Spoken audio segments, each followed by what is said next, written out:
Alright guys, so ni-review ko yung guys, yung Medsho, kung gaano ba kaganda yung blade niya, yung quality. Napahanga ako sa quality ng blade niya guys. Ayan no, napahanga ako sa blade niya guys, tingnan nyo. Kung kung gaano kaganda yung blade ni Medsho. Actually, pareha lang sila ni Pop Barbers eh. Ganito din ang design ni Pop Barbers. Dito ako napabilib guys, kung gaano kagaling.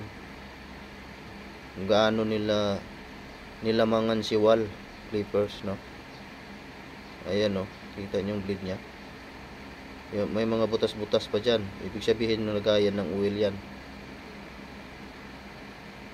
Kaya pala hindi nag-iinit guys si Medsho na blade. Hindi dahil dito sa mga butas-butas nya, dahil may langis dito, makaimbak yung langis. Hindi dahil dyan guys, dahil dito. Ito pala ay ceramic blade.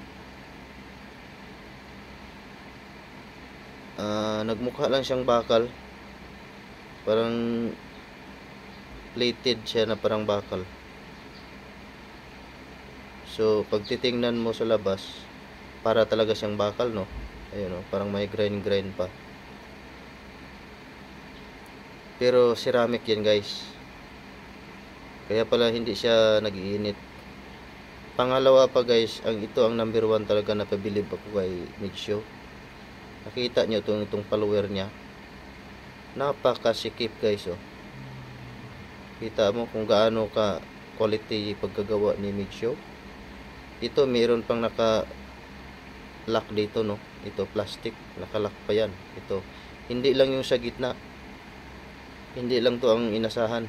Kasi sa mga wall clippers, iba pang brand, ito lang sa gitna lang inasahan nila, kaya katagalan umiingay ito eh.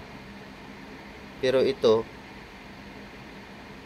mapuro na lang yung blade mo. Ito, mapuro na lang yan, hindi pa tululuwag. Ang hirap nga niya tanggalan eh, hindi ko matanggal eh.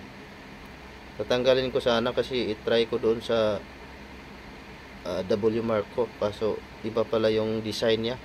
Ayun oh, iba yung design ng cam follower. Ayan yung ko sa inyo guys. So para sa akin, hindi kayo magsisi kay Medsho sa halagang 1,300. Actually, nabili ko lang ito na 1,100 eh. Alright guys, so yun ang feedback natin kay Medsho. Perfect. Na-appreciate ko yung ginawa ni Medsho dito. Napaka quality, no? Ayan, no? Kasi guys, ito katagalan kasi kung ito lang asahan nila, iingay yan eh, lumuluwag yan. Pero ito, kahit ilang taon pa yung gamit, hindi masisira yan. Susoko na lang tong blade mo, itong ceramic, never tululuwag. Sobrang higpit yan, no? Kita nyo naman, ganun kaganda ang quality ni Medsho. Na-try ko na yung mga W mark, Kame, napakapangit na mga blade nila. Ang pangit ng gawa, hindi ganito kaganda.